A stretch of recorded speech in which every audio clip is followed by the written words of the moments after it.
All right. Happy Hump Day, everybody. Yes.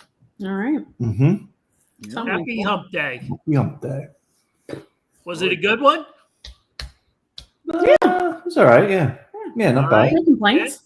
No Yeah. complaints. Well, good to hear. We are going up against the Phillies versus the Phillies tonight, which started at 6:00. They're getting their work in, I guess you would say. Okay. I'm going to go out on a limb and say the Phillies are going to win today.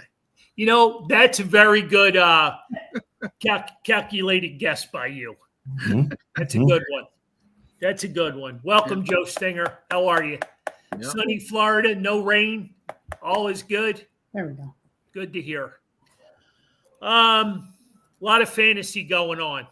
We live in a fantasy world. So, We do. Johnny, why don't you take it away? Because you'll need a couple extra minutes tonight. Yeah. Well, one is ending, another one's beginning. So we're finishing up with 2025 baseball, and we got ourselves a winner. Congratulations to Paul Downey. He pulled it out there in the last week, and literally went down to the last day. It was crazy. Wow. Wow. Yep. Literally, it was the last day. Lauren and Anthony, you guys made the leaderboard. Wow. Look at us. I knew I could do it. You did I it. knew you could do it too, Tony. Yep. You guys got on there. Carl, you held on to the 4 spot, moved up there a little bit from the 5 spot, and I was always a cleanup hitter. yes, you were. Yes, you were. So you jumped up there. It was a great contest, and came down to like I said, Sunday. We weren't sure what was going to happen because Paul's team had 9 pitchers potentially going last week, and with Sunday's game having 4 of them going with the double start. So Okay. it was nice. It was nice to see that he Paul was here. Downey is the winner of the Greg Luzinski autographed baby blue jersey on display. Yes, it is. All right. Yes, he is. Yes, Okay. he is. So yeah. So that was that. So that was winding down. And we got football right in the middle of the way. We're already a quarter of the way through football. It's crazy. 4 weeks in, and Henry Zadell is up there at the top. We got Alfonso Sanby in second, Chris Bramble, and Randy Bachman Jr.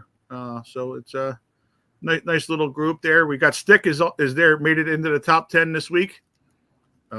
So he's making his presence known. There you go. With his coaching ability that he's able to get on board there. So. Good. And then just announced yesterday, we got the fantasy hockey for 2025. So everybody's got the messages sent out to everybody that played last year. So they got the lineups and stuff, and get them in. And it's shocking already that it's so quick that it's already starting on Tuesday or Wednesday for most teams. Wow. Would be the first games. So Yeah, the Flyers are Thursday, I believe, down in is there Thursday? Sunset, Florida. Huh. The defending What is that? Stanley Cup champion Florida Panthers. Yeah, with Bobrovsky. Yeah, rub it in. Yep, exactly. Rub it in. Yep. Rub it in. So yeah, we'll be having a start there, and I'll be getting those lineups done, and then next week we'll be talking about fantasy basketball, and everybody lining up to see about getting Joel Embiid for their number 1 pick. They signed that Grimes kid today. Did you see that? Yeah, for like $8 million. It started out after having there was nobody on the court, so he was the only guy that could score. So he thought he was worth $30 million when they first started talking, with the Sixers. He wanted a $30 million contract, which we all do, but he ends up signing for $8 million. So he was close. Okay. Pretty good All right. for another bench player. All right. So baseball fantasy is over for us for another year, but we got the playoffs in full swing. Are we not doing playoff baseball for fantasy? No. No, it just stops with the regular season. Okay. All right. Just because everything else picks up with we got the I three sports understand. picking up, so it makes it easier. and it just makes it cleaner this way for finishing up that way. You're working hard enough with all that's going on, so Oh yeah, that's perfectly fine. yep. So it worked out good. So football's in full swing. We're heading into week 5. Yeah, crazy. Week 5. I mean, there's a ton of injuries too, which is yeah. I was just going to bring that up. Yeah. The injuries are getting everybody this year, so it's Okay. a year of hanging in there. Is there a week there that we can flex? We can flex some players in and out of our lineup, or you don't allow that? Well, everybody plays, so there's no. So you're telling me no flexing? No flexing. Everybody's already flexed in. I got to change these rules. Well, whenever you want to take over the spreadsheet, you want to change. Oh no! I didn't. No, I didn't say I was taking over no spreadsheets. No. You kidding me? You get last year's scores. It's bad enough with all the injuries that we have right now, having to change it up, and especially when you get the guys like Jaden Daniels. 2 weeks ago, that was everybody's pick for the most part last year. That played in it. Having to go back and get everybody's new replacement for that is now you got Lamar Jackson this past week. Yeah, you don't know you don't know if it's going to be 1 game, 5 games, the season. Right. You don't know. I mean, there's a lot of serious injuries. Exactly. Tyreek Hill just went down. Yep. He's out for the year. It's like you said earlier this week, it's a violent sport. It can be. Yeah. It can be. On the football front, how good was last week at Buffalo Wild Wings with Coach Dick Vermeil? I know I had goosebumps the whole time he sat up there telling his stories and different things, but I don't know that I asked you guys, directly what was your take on it? Go ahead, John. Yeah, it was great. He was awesome. Chomping away on his French fries during the show, and answering the questions, and he was awesome. I mean, to pull out the stories that he did, and we barely just touched. That hour went so fast that we barely touched a lot of the stories. But I like that Chuck Bednarik story with him. Talking about getting into a fight before missing the flight for one of the games that he had, and yep. Those are the moments, especially when a person that comes onto the show, wants to open up to us like that, and just feels comfortable with us to, be a part of the show and make it interesting like that, and just instead of just giving a typical answer. I think too. I don't know what you guys think, but I think the crowd has a lot to do with that. It was a very welcoming crowd. Some of the people knew him. I know our friend Robert from Reading. I didn't know they text back and forth with each other all the time. Yeah. So I mean, he has that type of personality where everybody wants to be his friend. Right. So, Lauren, what do you take away from it? No, I mean, it was a great night. He talks with such enthusiasm. It's easy to tell that he, used to be a coach. But yeah, overall, it was just not many people get to say they can bring a Hall of Fame coach to a podcast. So that was cool. I'm really glad that ended up working out. I know we had a few bumps along the way there, but getting him there and making that happen, especially because he's 88 years old. So yep. It's impressive. Yeah, drove himself to and from, and you would never know he's 88 years old. Right. No. And the stories go all the way back, to the Widener days, when spring practice was there, and, he had so many free agents, and, I guess that, it didn't seem to me like, the whole Vince Papale movie, was one of his favorites. but he gave us his side of it, which I found pretty interesting. Talking about Vince and how it all plotted out. Yeah. Well, the coach is straightforward, not the fairy tales, right? Like the movie, like for the movie. So it was, yeah. That was, I think, his downside for that movie part of it. Yeah. I mean, we had him back at the store, when he was inducted into the Hall of Fame, and that came with with a couple of wrinkles as well, because we were going back and forth with another company, that thought and probably had total control of it, but Coach, just as he did, said, no, I'm going to that store. Right. So, yeah. We'll work out all the numbers and details and whatnot, but I'm going to that store. I committed to it, and I'm just like the podcast. He's not one that likes to charge for his autograph. So signings and appearances and the podcast, are difficult for him because he doesn't like that side of the business. Yeah, for sure. And he took care of everybody. The line was as long as the length of the restaurant. Oh, yeah.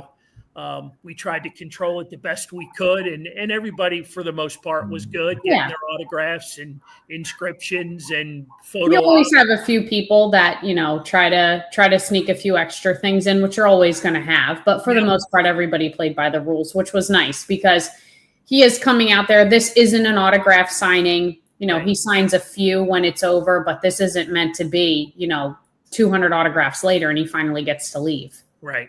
Yeah. Yeah.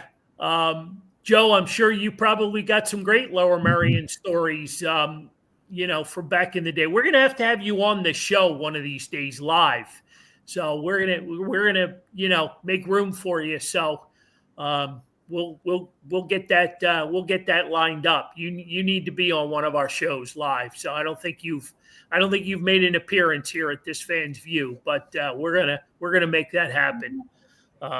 You got some good stories, working in the township there with Lou Nolan and now Vince, Coach Vermeil. But it was interesting too, because he kind of started out with the wine business and the family wine with was it his uncle that originally started it? I think it was his grandfather, but he didn't actually start it. It's a friend of his who thought, I guess he wanted a few bottles made for his family or something and liked his friend's wine that he made. So they did, I forget what he said, 150 cases or something. But I guess they also sold some at the same time, but it was the same year that the Rams won the Super Bowl. So everybody bought it. And I think it's just kind of spiraled from there, but it doesn't sound like he makes any money off of it. Exactly. It doesn't sound like it's profitable, but at the same time, it also doesn't sound like other people are handling it and they're being taken care of. Yeah. So he's getting taken care of by the bottles of wine. yeah. I mean, I don't know how much he still drinks at 88, but it sounds like the people who do kind of the hard work in all of that are the ones who sort of reap some of the benefits. But like he said, no one's really made a whole lot because, I mean, I'm sure it's expensive to do that stuff. Right. Yeah, it was a good night, real good night. We had a lot of, people partake in the raffle prizes. We were doing a small tribute to Bernie Perrant, which John has one of the jerseys there on display. And this will roll into next month. We've got Jim and Joe Watson coming out October 15th. So we're gonna have a lot of fun with Jim and Joe. You haven't been live on here since Bernie did pass. Correct. Correct. Yeah, it's, I was going to get into that in a little bit, know what I mean? But I just, it's been a gut punch in the gut. It's been one that I kind of think about every day that, it's like not true. like it didn't really happen. Right. But I've never seen you guys. All of you guys are all social media people.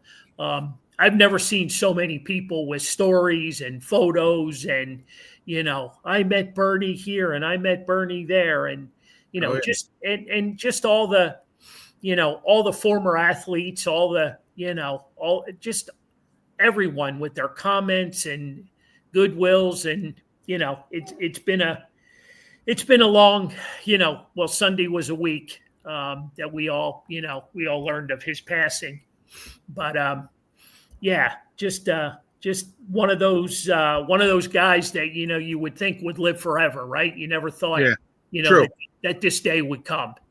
But just to not to, it's difficult for me because I go way back with him, well over 30 years, and I think about it every day and night, like when was the first time I actually met Bernie? You know what I mean? And I think it goes back to a Wildwood show at the convention center. And I think that's where it all kind of came to be. You know what I mean? There was an old friend. I don't know, you guys might know the name Jimmy Ford, and he was a big part of, autographs and that sort of thing. And I just, we just hit it off. We just hit it off, and well, Bernie had that type of personality. I mean, he practically hit it off with everybody. So yep. That's why everyone feels a connection to him. He had that type of personality, and you don't meet too many people like this, that you're the only person in the room. You're the most important person in his life when he's talking to you at that moment. Right. And that's not something you come across very often, but the people that do have that are cherished. And I think that's what you saw, the outpouring from everybody, because he didn't turn down an appearance, an autograph, a photo op. And 9 times out of 10, I mean, yeah, everybody loves money, but it wasn't even about that. Sure, it was part of it, but it was about meeting people and connecting with the fans and just being goofy and silly, which he was always. That was his shtick. Yeah. He loved that. And, you felt like you had access to him that I don't know of any other athlete in Philadelphia, at least, that you have that with. I mean, you could say that like a Jason Kelsey, when that day comes, might get a similar sort of reaction, but that's almost going to be on like a national level too, because of his New Heights podcast and all types of stuff like that. But really central to Philadelphia, right here, there isn't really another player that encompasses everything that he did and everything that he was. True. So I don't know that you'll see another outpouring like that, but I think that's just a tribute to Bernie. And then, these last couple of years to Jenny as well, just, she was as much part of it as he was. Everybody knew her. Everybody saw her. She is the reason why he probably kept doing appearances, because I think towards the end, especially after the car accident, he wasn't able to get around as easily. So if it wasn't for her, you may have lost touch with him a little while ago. Yep. So. Yeah, for sure. Yeah, he's not somebody that you really ever think about passing away. And then when you texted me, at first I have to go validate it because the internet is not a good source of information for stuff like that. And then I saw that it came out by the Flyers and I was like, well, this is obviously real. I also thought it was fascinating, and I don't know if you guys picked up on this, but he passed away Sunday morning. Yep. And by 10:30, 11 o'clock, the news was out there. Yep. Right. And I thought that was so interesting because you could have taken time. You could have waited till the next day to tell people, but I felt like it was important to the family to let everyone know what happened because he was so much a part of everyone else's life. Yep. True. Yeah. Nobody would have thought about it for a second if Monday morning had rolled around, oh, Bernie Pront passed away yesterday. But you found out within like hours that it had happened. And I felt like that was intentional. it was almost like, I'm sure there were conversations, and I'm sure very much Bernie said, I don't want this to, I want people to know when that time comes, because I'm so connected to so many people in this area. Yeah. Mm-hmm. Yeah. It's, it just, the whole Flyers family, the alumni, which we are connected to with a lot of these guys. You know what I mean? John and Lauren, you guys, when they just celebrated, another one of their milestones, you guys met up with them down at the airport hotel and did private signings with all these guys. And you saw, they're jokesters, every one of them. Oh, yeah. You know what I mean? Every one of them, is just, like the class clown. They just want to have a good time. The Bill Clements and Terry Crisp and those guys. And you hear about, the Flyers family, the alumni, and man, it just, the outpouring has been wild. It really has. I mean, they lost a true leader here. One of the guys that led them to 2 Stanley Cups. I mean, I think about this a lot too, because I was there, in 2010 for the Winter Classic, which he came out on the ice and played, and I just think about, like, how many guys, would do that, you know what I mean? But he wanted to do it for the fans. Sure. Yeah. And that was his life. Everything was, was fan driven. And, even when he goes back home to Canada and does, would do a lot of the shows up there and whatnot. I mean, he was just so well. I mean, he played for, Toronto. He played for Boston. He played here in Philly. He played, with the Blazers. He was the first, I believe he was the first player to jump ship and go to the WHA, if I have that correct. I believe you're right. So, he'll, it's been a long week with that. And I know the family's having their private ceremony on Friday. And the Flyers are going to do something, hopefully next month. I guess I saw something for November. Yeah. At the end of November, I think. I don't know if it's going to be over at like Xfinity Live or if it's going to be at the arena. I'm not really sure, but it sounded like maybe something towards the end of November. Yeah. So it's got to be somewhere where it can house a few people. Yeah. Because Exactly. it's going to be huge. But he was, he touched my life, your life, Lauren. He loved Sue. He loved everything about the store. You know what I mean? We've had multiple opportunities. I had him and a couple of the other guys, you know what I mean? Where we did multiple signings, Andre Lacroix and him, going back, just fun stuff like that. So those are the things that I'm going to miss, because you can't replace them. No. So, you're not going to replace them. But anyway, so we lost a good one there. So, Yes. death is inevitable, right? It's going to happen. You just don't want it to, you know what I mean? So, True. So you guys have anything else on it before we move on? Because I could sit here and talk about Bernie all night long. Oh yeah. So No. I don't think so. Okay. Hockey season, like John said, gets started next week. And I know, and again, here comes the Bernie story. He was still an ambassador to the team to this day. Anything that the team needed, he was a true ambassador with the Ed Snyder Youth Hockey Foundation, which, we're going to tie into something and hopefully write a big check on October 15th. With that, we'll have a lot of great raffles. So save that date, October 15th for Buffalo Wild Wings. And we'll raise a glass for Bernie. So we'll toast him and his legacy and all that good stuff. Hockey season starting, Sixer season. Anthony, what are your thoughts? I know you're a basketball guy, and I know you can't wait for the Sixer season to get started. What's your go-to? I don't know, man. This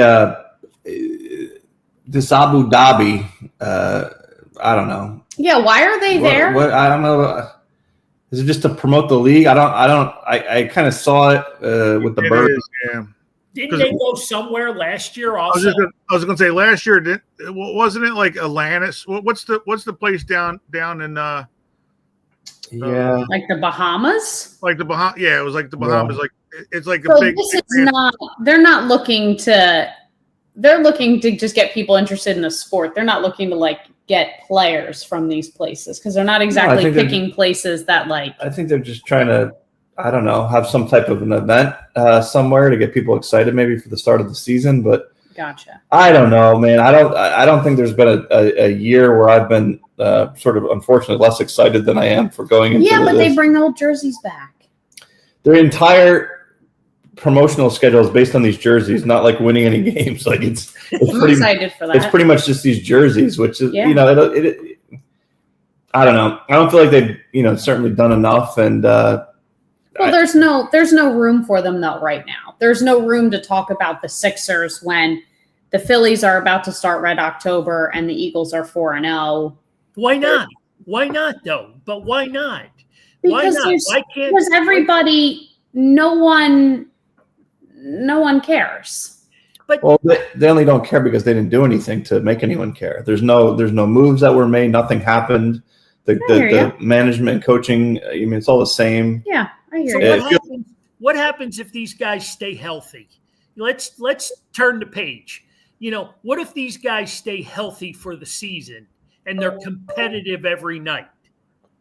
Well, that's I think that's two different things. I mean, they could stay healthy, but I don't necessarily see them being good every night. I said I'm out. See you, John. I don't want to talk about the Sixers. John goes, I don't know what he's talking about, but I'm out. I'm out.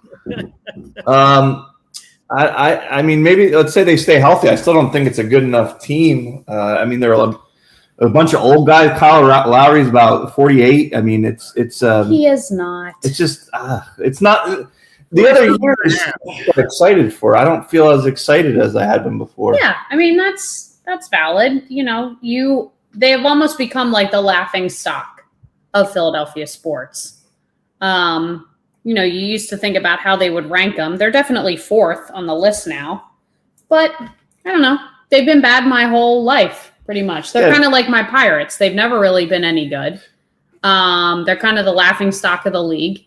And that's not for not spending any money, so it's a little bit different, but they've never really been good.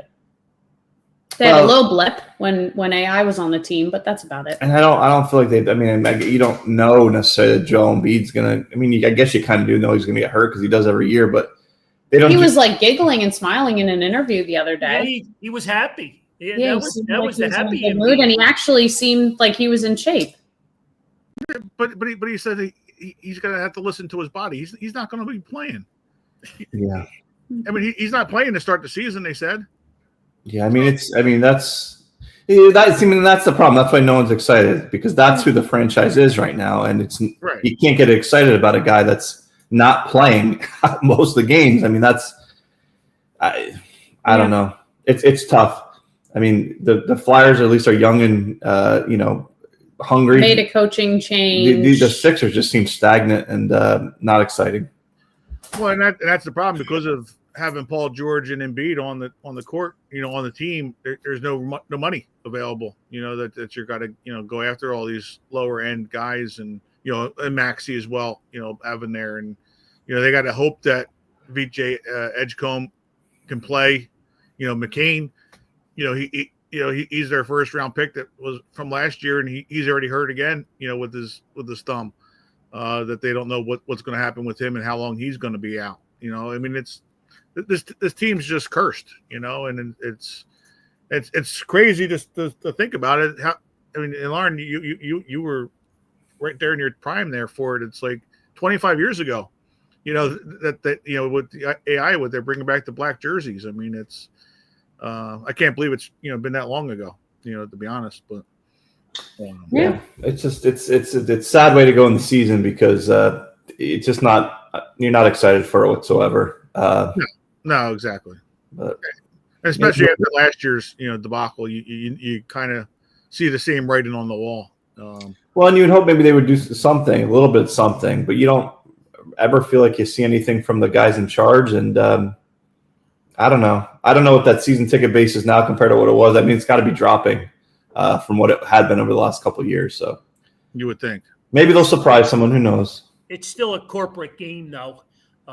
They fill that lower bowl, by corporate, season tickets, and what those companies do with the tickets is a completely, we're blinded by that. We have no idea. Right. They could give them all away, and it's a write-off for them. But it's a shame because and I say it all the time, basketball is such a big presence in the city of Philadelphia. It always was and always will be. I am super jacked to be bringing Allen Iverson to the store. I am beyond out of my skin to bring Dr. J to the store. You know what I mean? Those kinds of things, they bring excitement and joy to a lot of people, whether it's to get a basketball signed or a photo signed or get a photo op. Basketball's always been a big presence in this city, going back to whenever, and it truly is. And not just the pros too, through college, high school basketball as well. Yep. It all started at, the high school level with a lot of these kids that went on to the local colleges and, look at Villanova, winning a couple of, NCAA championships under Jay Wright. Mm-hmm. It just, and now, you see these kids, 2 or 3 of them are playing up in New York with the Knicks. And, you just see a lot of things, happening in the sport. But I look at Boston, and Boston's won enough. So I don't even want to talk about them winning. You know what I mean? But that whole team I feel like they took a whole chapter out of the Sixers book. You know what I mean? And trading away great players, and the other guy's going to be out for the year, and I'm just like, man, they just they look like the Sixers dressed in green. Mm-hmm. So. But anyway, we got basketball, we got hockey. We can talk a little bit about our 4-0 Birds because, there just seems to be maybe a disconnect. I don't know, is that the right word? A disconnect with fans and certainly the media, because the media is all over this AJ Brown thing, like nobody's business. I think AJ had a little something to say today to kind of clear the air. Yeah. He's trying to downplay it and talk about how Philly is his home and it always will be. I get it. He's frustrated. You know what I mean? And all he wants to do is win and win again. But I don't know what you guys' thoughts are, John. I know you probably. I don't want to disengage your rant. If that's where it was going. No, not with the Eagles. No. It's. Is it about Penn State? I'm really hoping it's about Penn State. Oh, it's definitely about Penn State. We tried to stay away from that conversation all week. Is it about James Franklin? Oh, absolutely. Sweet. What else would it have been about? Drew Aller? I don't know. Definitely not Drew Aller. No, it wasn't. It's not his fault, but it's a little his fault. But yeah. Well, we'll dive into that at another time. But yeah, no. The problem is like we talk about, this team is the best team in football. Talent wise everywhere. They got positions everywhere for the Eagles, and guys are banged up on the offensive line, so the offensive line struggling. Barkley's not able to do his thing right now, and AJ Brown and Devontae Smith aren't getting the ball. I mean, it's and it's not. I don't think it's a Jalen Hurts issue. It's just the game plan. It's just the game plan is horrible.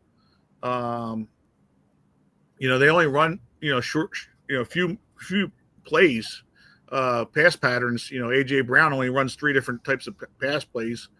So teams know what he's doing. So they line up on him, and he's not covered, or he is covered, and he's not able to get open like he will. And Jalen Hurts won't throw a pass unless he's pretty much wide open, because that's what's Sirianni is forcing down everybody's throat, that they're not turning the ball over. And it's worked so far that, hey, we're what's it, 20 out of 21 games that they won, or 20 out of, and so I mean it works. So it's hard to complain about it, but we're Philadelphia, right? So we're going to always complain about something. And it's like he says, he just wants to win. And if the team's struggling in one area, not being able to run, well, start throwing the ball. Devontae Smith was pretty, he doesn't come out and speak like AJ Brown does, but there was fans down there in Tampa that were saying that Devontae Smith was pretty pissed off at the game down there in Tampa as well with AJ Brown, that they both aren't getting the ball. And it's. I think that's a spillover from last season, because they weren't really too excited about it then either. Mm-hmm. But it worked, and they won. Right. And now, the excitement of winning, I don't want to say has worn off, but you're kind of on to the next thing.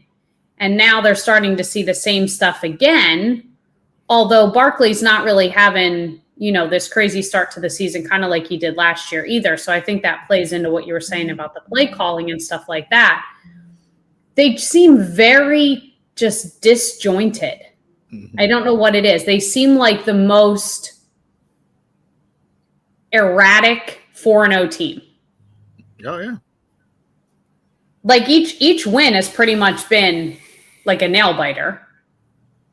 Sunday's game against the Bucks was, you were cruising along. When I checked, it was like 24-10 or something like that. And you're like, oh, they'll be fine. And next thing I know, it's like 24-17. And they're just like inching closer and closer. So you really haven't had that, like, everything's been put together type of game.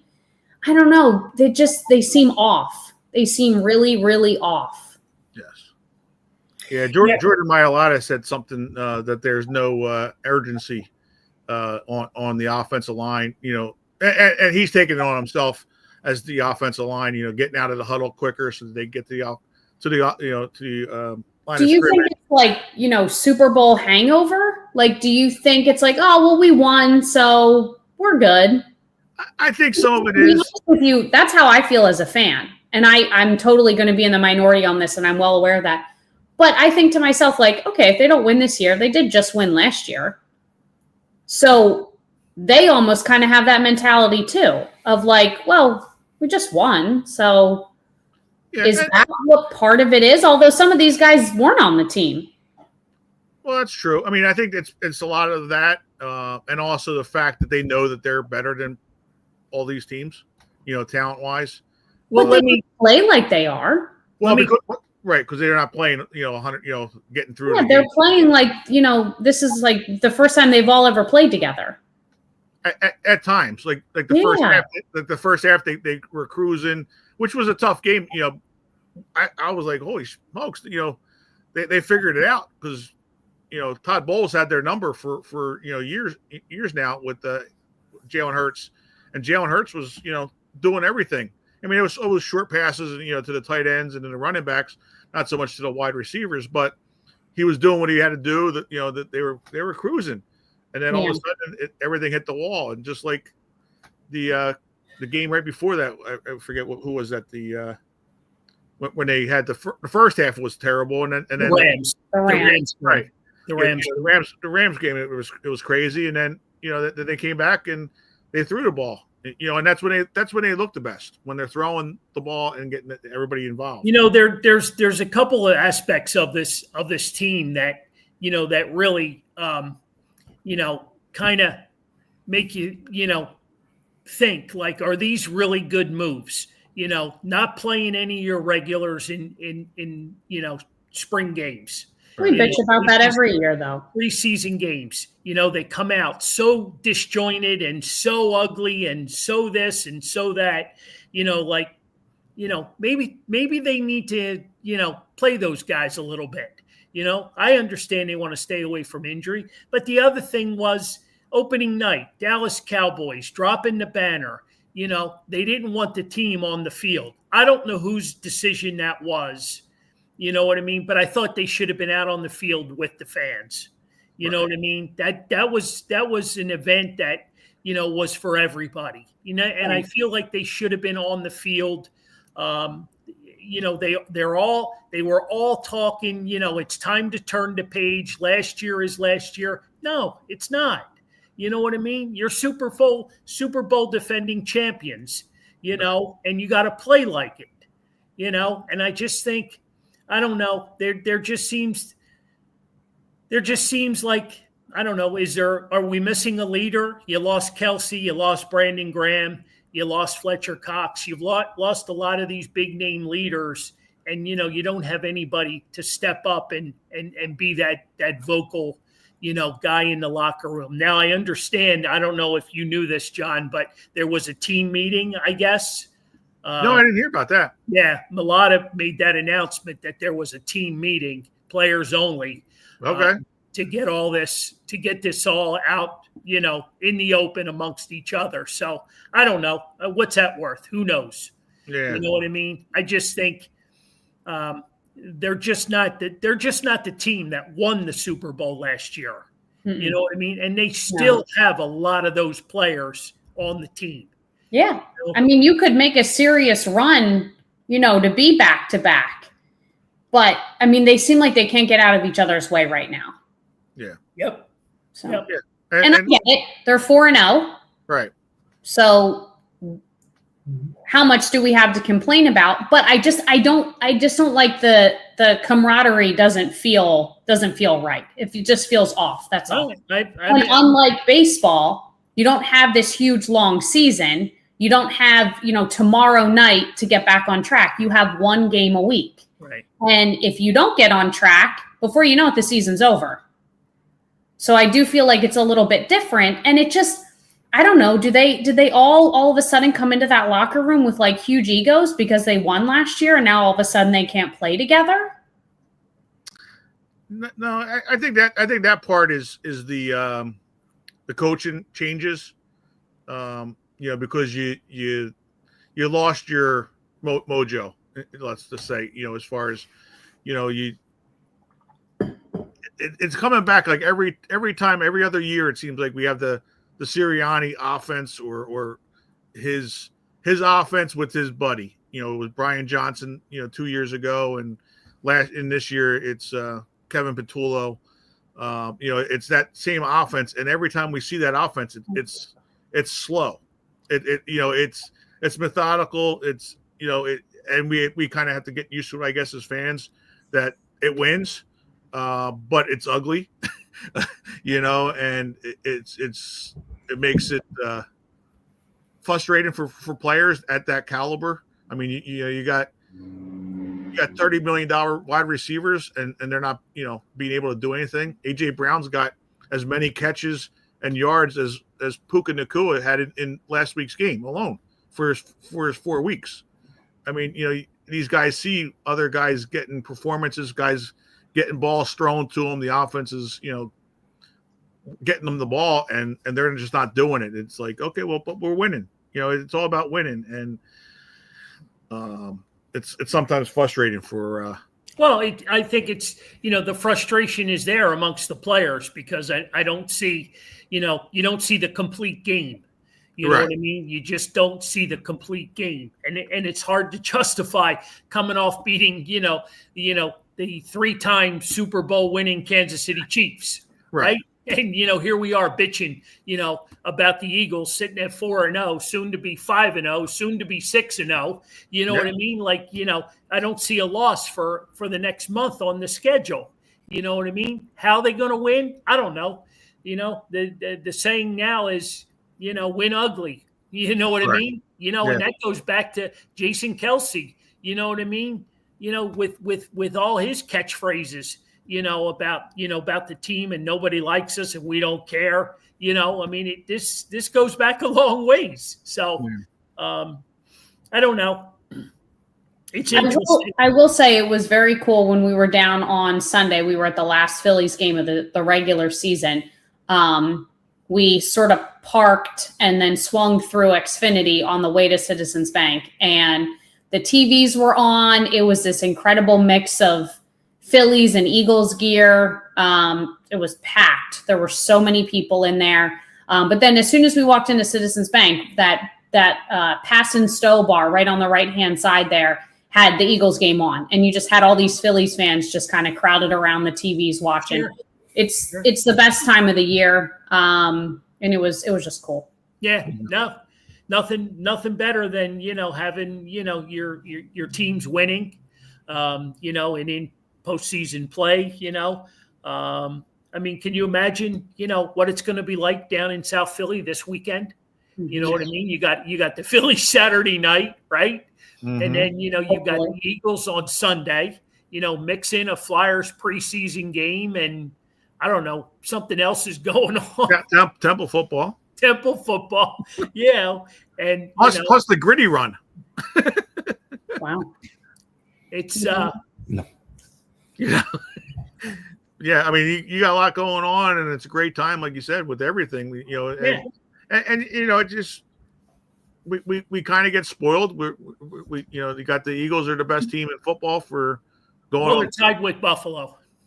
Well, no, but I mean, talent wise, I mean, Buffalo's going to win, but they don't have a defense. They don't have a complete team. They got but they're 4-0 too. And don't tell that to the Buffalo the Bills Mafia. They won't. Yeah. They won't. They'll put you through a table. Damn it. Yeah, that's all right. I've been through a table once or twice already, so I'm used to it. But no, it's I mean. It is. It's just you got that, and the Phillies are favorites to win the World Series. With who is it? The Dodgers, I guess it is. The Phillies and Dodgers are favorites, or Phillies in Seattle. It's just it's great. It's great, but you want to see your team do well in winning. I don't, and I don't know, and I know where you're going with this, but I don't think anybody, can say, well, we'll be happy. We'll be happy with this. We'll be, like right. The Phillies, right? The pressure's on. It's all or nothing, right? Yeah, it's the World Series or go home. Yeah, exactly. You know what I mean? So here we are. We can't enjoy Red October because if they don't win the stinking World Series, we're going to be like, see, can't win the big one. Right. Yeah, but you have to take it, one game at a time, one series at a time. Well, I'll drink to that. Yeah. Oh no, that's true. I mean, it's. I mean, the end goal is the World Series, yes, but you can't. You got to take one game at a time. That's what we're going to do. Yeah. Let's not pass on this comment from Joe Stinger that there might be a surprise visitor for Dr. J. Interesting.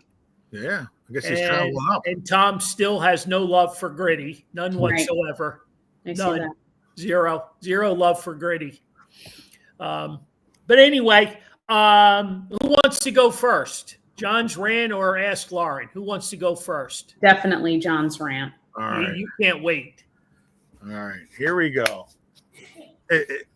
As Lawrence did the sneak preview, James Franklin, he can't win a game. He coaches not to win or not to lose, and that's what he does. That first half, you went up against a big team, and you just let your defense try to win the game instead of opening up your offense, which makes Drew Auer look bad. And just he's scared.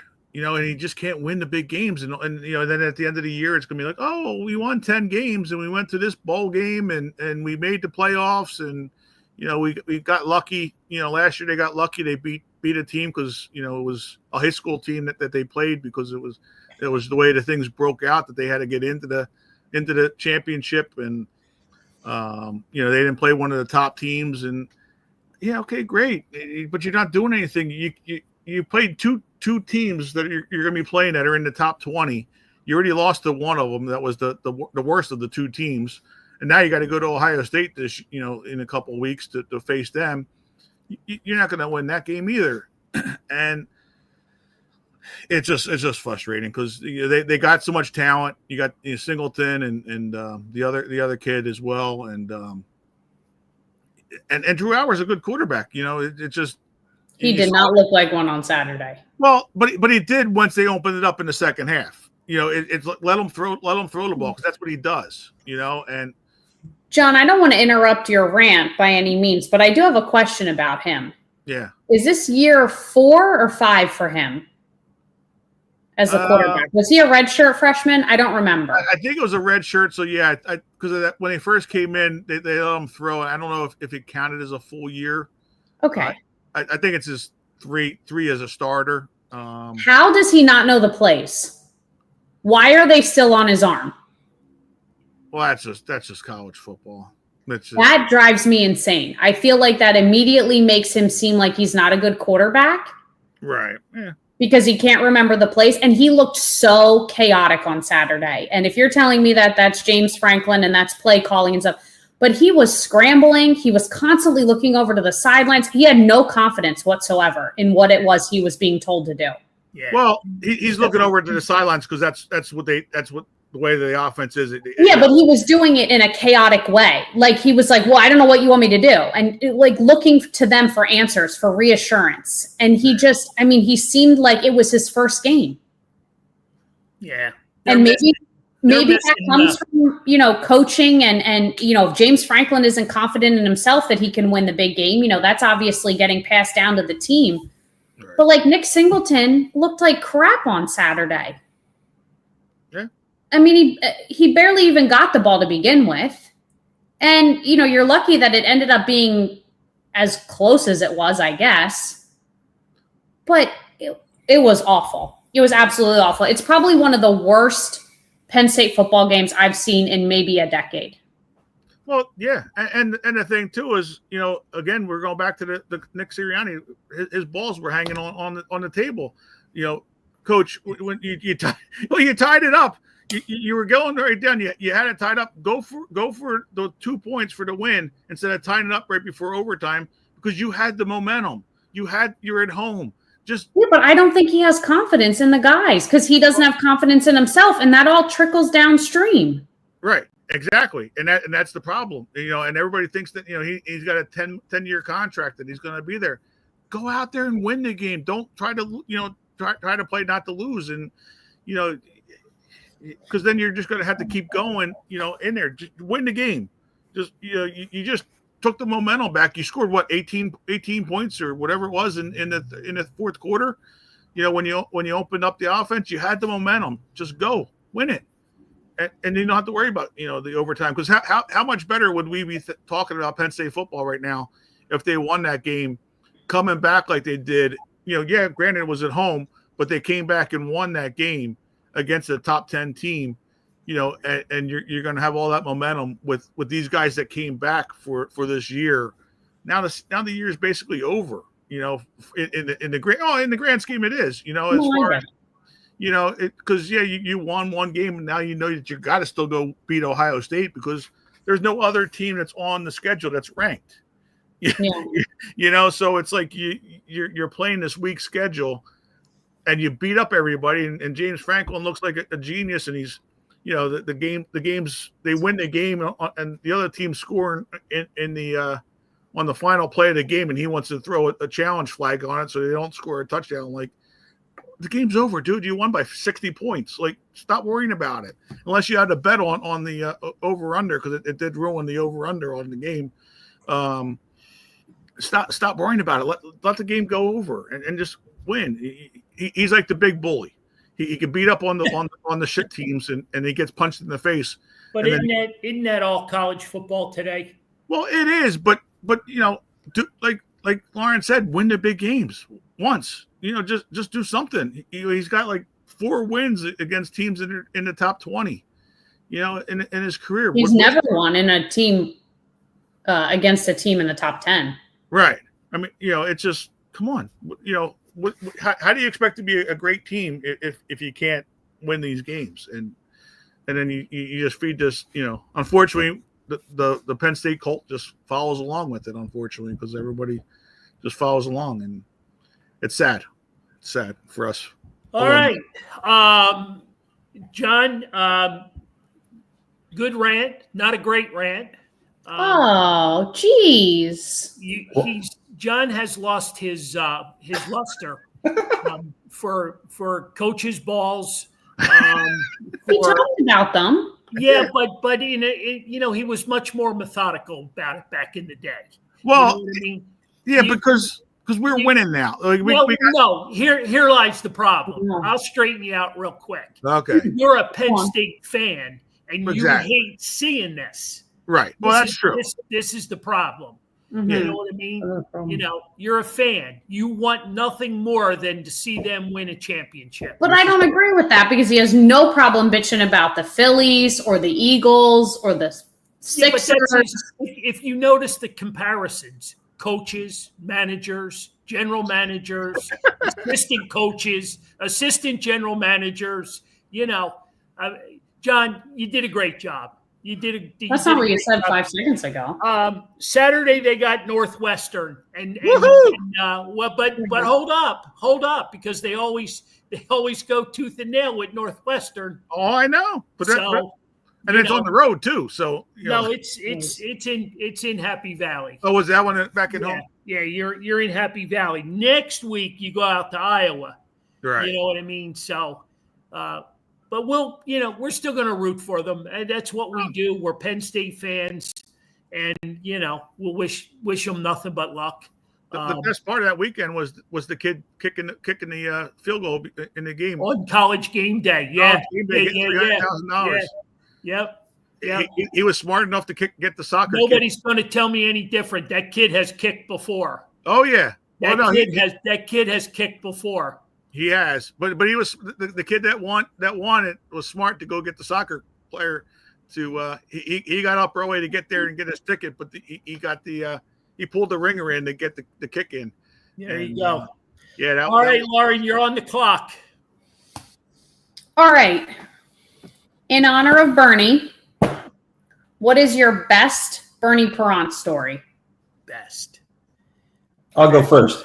I like when I was sitting there and he pretended to draw on your hand. Yeah. I forget what the reason was, but Anthony had to sit with him at a signing. I don't know where John was or what exactly happened, but that whole signing. How far back are we going? Not far. Yeah, probably the last time we had him in the store, actually. 2023, maybe? Really? Yeah. Years ago. But Anthony sat with him, and the whole time, the cap would be on, but if Anthony wasn't paying attention, and he would just and make him think he drew on him, or he would dot his hand, but the cap would actually be off. And I have this really funny picture of the two of them. Bernie's cracking up because he's pretending to draw on Anthony, and Anthony's smiling, and it's a funny one. I knew he was going to pipe up with that one right away. Yeah. That's good. Yeah. That's a good story. It's a good story. I have too many. I don't know if I can even narrow it down. You know what I mean? Just so many great stories. You know what I mean? That personality is just unbelievable. And like I said, I go back well over 30 years with them.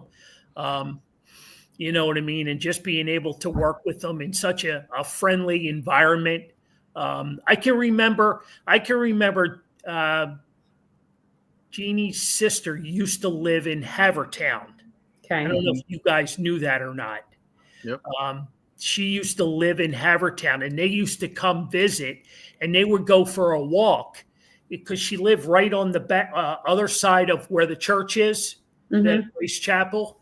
And, there he is. He would be, he would just come over to the store and knock on the door, and he goes, yeah, we're going for a walk. I got the family. She just had the sister, and the name escapes me for the moment. They had the baby in the stroller, and they had just come to pay them a visit, and they went for a walk in Havertown. And there's Bernie Perrant walking, Eagle Road, not a care in the world, just doing his thing, and just a super. I mean, I can't put the explanation point on what a good dude he was, just to everybody. And he loved the women. He absolutely was a womanizer. He loved the women. You know what I mean? He loved having fun and hugs and kisses and just the whole bit. Jeannie got him in line. She did. Jeannie got him in line. I've said this, and I think I said it to her in person. She was the best thing that ever happened to him. I think, if it wasn't for her, this situation might have happened before now. Oh, yeah. Yeah. But, Johnny?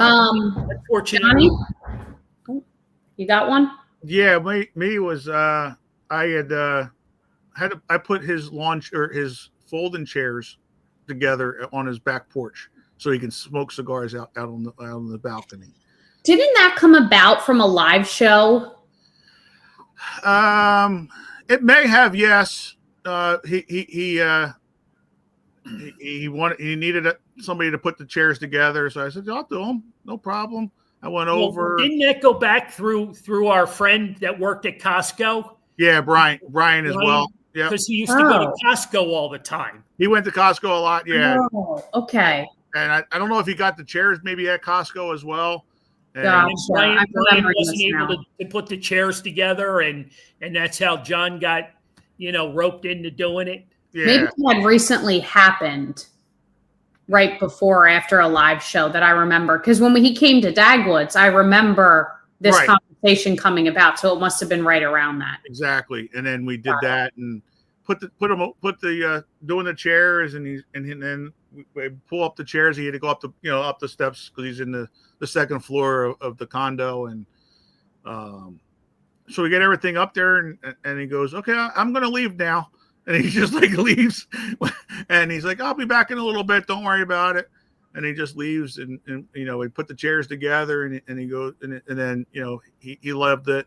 And he's like, here's some money. I'm like, no, I don't want anything. That's you want us 2 Stanley Cups. And he goes, well, I got you.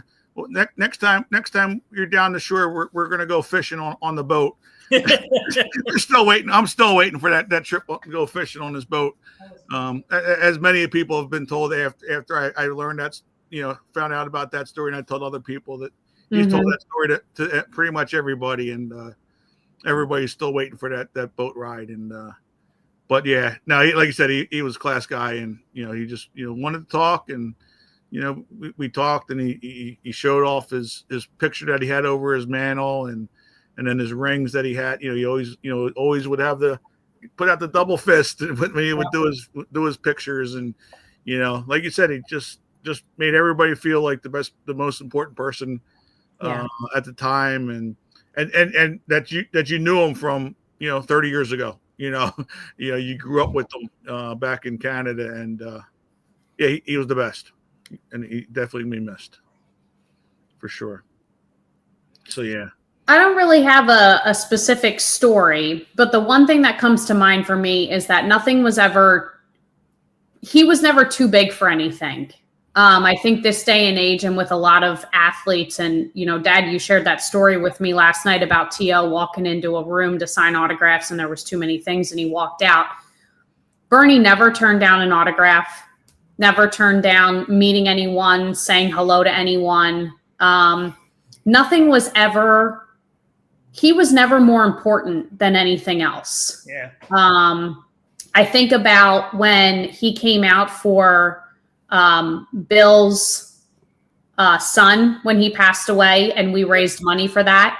Yep. I mean, how many Hall of Fame 2-time Stanley Cup champions are coming to a fundraiser, a very blue collar grassroots fundraiser, to stand in our parking lot because the store is not big enough, to just take photos with people and help raise money? I mean, I can't think of anybody else that would do that. A couple other flyers were there, Lou Nolan was there, stuff like that. But I mean, there's very few guys. When he came out to Dagwoods for the live show, and we raffled off, I believe it was a dinner with him. Yep. Yep. I mean, first of all, most athletes don't want to meet a fan at an autograph signing, let alone open it up to who knows who's going to win it. And then I have to go out to dinner with this person. And if I remember correctly, Ryan Hannigan won it. Mm-hmm. And I think they've stayed, in touch and close friends. And I think that dinner has turned into other dinners. Dad, even going back to, and this may or may not be a sore subject, so I'll be vague on the details, but that guy's hoagie shop. Oh, yeah. Down there in Chichester. Yeah. I mean, I know that he got himself into some situations and stuff like that, but I mean, he sat in that guy's like gravel driveway and under a pop-up tent to sign pictures to basically get people, awareness for his shop. There's just not that mentality of, oh, I don't have time for that. Oh, how much are you paying me for that? I don't really never was a subject. That never, ever, ever would cross his mind. He never turned down an opportunity to do anything. And that's why he's so loved. Yeah. That's why so many people feel connected to him and have this relationship with him and feel like they lost somebody in their life, because he made everybody feel that way. And his reach was enormous. Yeah. So yeah, I don't really have one moment. I think it's just there are very few people left who are like that. I can't honestly think of anybody else that is like that. Yeah, he was definitely he was the man amongst many men. There was a lot of guys who won 2 Stanley Cups. You know what I mean? But he made you, he made you feel part of it. He made you feel part of the team. So. Yeah, and it's that generation. I mean, the only guy that probably comes close to that, and not at his level as far as accomplishments, is Bobby Shantz. That does the same thing, and he just turned 100, recently. But I mean, he's that type of guy as well, but a little bit more shy than Bernie. Right. So my thought was, okay, Charlie Manuel. He's somebody that I think Philadelphia will be heartbroken when that day comes. Right. But Charlie, he signs. Oh, I don't know, guys. I don't got a lot of time. He always makes it like it's a chore. It's always, he's doing you a favor by signing this autograph or taking this photo or whatever. And he's very nice. And I think it's just kind of the way he is. And he's funny and all that. So I don't know that even he gets to that same caliber. Somebody that we obviously know very well in this show, I thought about Dickie Knowles as well. He really doesn't turn down an appearance either. I don't think he's got the same notoriety, obviously, that Bernie has in the city. Right. But going to somebody who never turns down an autograph, never turns down a photo, nothing is ever he's never too big for anything. Yeah. But I can't think of a 1A. Yeah. So maybe there's a reason he wore number 1. That's right. That is right. Hey, before we put the wrap on the show, I know you're a couple weeks into off season. Any highlights, lowlights, expectations for next year? Yeah. No, it was a good year. The team was terrible. The Arphils to a nut, to a T. Yeah, but you know what? And I don't know how much you know about El Pedrique, the manager. Mm-hmm. Super nice guy. Doesn't pass up an interview. He's the kind of guy I'd like to see on the Phillies major league roster next year as a coach. I'm sure he would like to too. He's been on a ton of teams over the years. He's been doing it forever. So yeah, but he's been in Reading for what, 3 years now? I don't remember if it's 2 or 3. At least 2. He seems like an awfully nice guy, and I hear his interviews, and he, they've pushed through some good players. They may have stunk as a team, but they had some good players push through there this year. Yeah, I mean, at our level, luckily the fans aren't. It's not like when you buy a ticket to Philadelphia, you're expecting them to win. You're just looking for a fun night out to do. So. We accomplished that. They had the second highest attendance in the country for AA team, just like the year before. So it was good. yeah, the team itself, they're all right. They were okay, but no, it was a fun season. We had a lot more rain than we wanted, but it was still good. I think everyone on the East Coast kind of dealt with that. And then the last couple of weeks, we had events. We had an Autism Society walk. We had a senior expo yesterday. Today, we have an Education Foundation dinner tonight. We had our dinner on the field, which was inside in the event center the other day. And then this weekend, we have our season ticket holder party and yard sale. And so a ton of different stuff going on. So it just keeps going. And then with the event center, it's every day. So I saw an interesting post that my intern has been hired full time. Yeah. Cody did a good job. He was in the community relations department, and then a couple guys left, and it created some rooms for a couple other guys. So he was able to get hired, which is really nice. He's a good kid, and he's always willing to help out. So, for us, a lot of people are sales based. So for someone that's not necessarily sales based to get hired per se, he did a really good job. So no, it's exciting to have him aboard, and then and he'll help out with whatever you need. So he's a good guy. Nice. Johnny, closing out, what you got anything for us other than your Penn State football coach that you want to string up? Well, we have the raffle to draw for. Right, shit. Yeah. Oh my gosh! It's a good thing John's paying attention. Well, he's got the box in front of him, so I forgot all about that, Johnny. Yeah, we got the Eagles. Thanks to everybody who. The 100 people that bought the tickets to help raise money for Eagles Autism. John, what is Jen at now, fundraising wise? Do you know what her total's at? I don't, because obviously this puts her over. We'll be putting her over her limit. Her max, or what's it? The max that she's her looking goal. for. Yeah, I know when I put the donation through, she only needed $200 more, I think, to get to maybe 500. Right. Yeah, 500 was her original one, and nice. For that to go, which this month the money that was donated here gets doubled through other sponsors. So that's awesome. Everything was very well. Gratefully helps out a lot. She gets to do her bike ride, and nice. The Eagles get to raise a lot of money for Eagles Autism. So good. Well done. Well done, Jen. Yeah, great job. So we got our tickets in here, and we'll pull out the winner. Yep, here we go. Drum roll, please. Drum roll. What we got here? No drum roll. Stacy Farmer. Stacy Farmer. Okay. Stacy Farmer's our winner. Stacy Farmer, congratulations. Yes. Is there a phone number? Well, there will be. I'll find it on the paperwork. This is just the name. We'll reach out to Stacy in the next day or so. Yeah.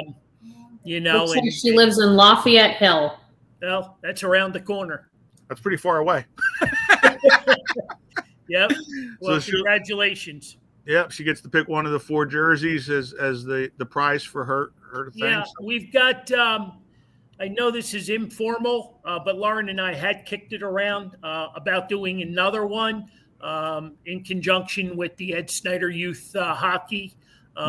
So we'll be putting that together in the next couple of weeks. Right. Because I know a lot of people. I know Mr. Regan was in today. He wanted to buy tickets. There's been a lot of people that have reached out, not knowing that it was sold out. Right. So we're going to do it again. It's important to us with all that we do for charity. We enjoy it. It goes to a great cause, and hopefully it's helping some people along the way. So exactly. Cool. We're in it to help in any way we can. So anything else that I forgot about? Come on, make me look bad again. On my table. Well, anything else? Well, you got October 11th. You got to be here or be square, because you got Allen Iverson coming. Be there. October 25th, you got Dr. J coming, as you had mentioned. You skipped right over Fred Johnson. No. I was just doing the 2 Sixers, and then I was coming right to it. All right. I'll let it slide. On the Friday night beforehand, we got Fred Johnson, who's becoming a big mainstay on the offensive line. Yep. And then the Super Bowl champion. It's a good thing Howie was able to bring him back because he's. We've needed him. We've needed him a lot, yes. Big time. And we may not have won that Rams game without him if he wasn't put back out there. And let's not forget Saturday, Haverford Township Day, October 4th. Yes. Out on the street. We haven't done a Haverford Township Day in mega years. I couldn't tell you. Like 15? At least. Wow. You guys are going to be out there in a very famous location there on Brookline Boulevard. The truck is packed with a lot of goodies. So nice. Yeah. You guys October 10th, you have an event as well here at the store. We're open late.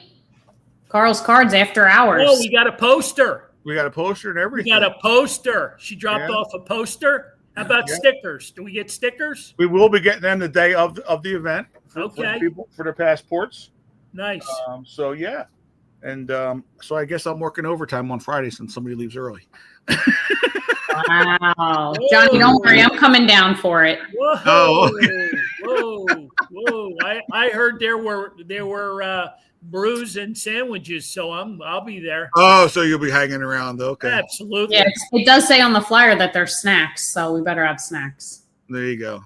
There you go. Yeah, we she dropped that off today, and we'll be having stickers on. And Saturday. what's that new item that resurfaced this month for speaking of bringing back the old?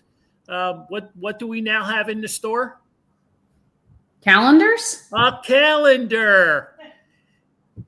We've got a calendar with all of our events, and man, we are chuck full for October. Oh yeah, we got a lot going on. So that's right. Yep. A lot going on, and we'll enjoy every minute of it. And like you said, in 2 weeks, you'll be joining us at Buffalo Wild Wings with the Watsons to honor Bernie as well. It's going to be a great night. Yes. Yep, going to be a great night. Joe Stinger, I hope to see you on Dr. J Day at the store. That would be awesome. That would be awesome, big time. Yep. Are there pictures on it?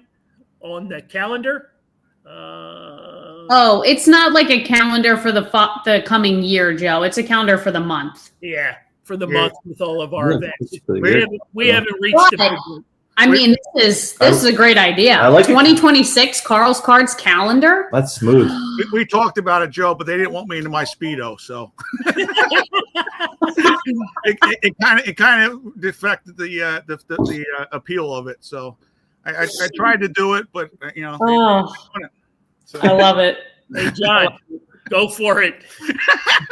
Go for it. You can have the pick of the month. Hey, if Jason Kelsey can do it, this fat boy can do it too. There you go. I love it. All right. But we got, like you said, a lot of stuff going on. Almost an hour and a half. We're gonna have to put in some new hours for this show. So, well, yeah, exactly. Because then if you put an hour and a half, then it's going to go 2 or 3 hours. especially with all in between all that other stuff that's going on, you got the Eagles and the Phillies going as well. So yeah, good luck to our Birds. Yes. Good luck to our Phillies. I want to see them. It's a busy calendar for October for them too. Oh yeah, absolutely. So it's pretty fitting though that if you take a look, there's not many dates in there that have nothing. Exactly. Yeah. But one of those dates is the 15th. Wow. So people have no reason not to be at the live show. That's right. There you go. Way to point that out. Good job. Yep. And we'll have 2 of Bernie's. Bernie and Joe were extremely close. So I'm really curious to hear stories from the Watsons, in particular Joe. So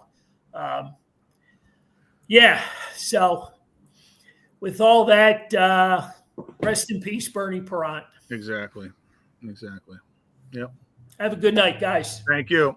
Take care.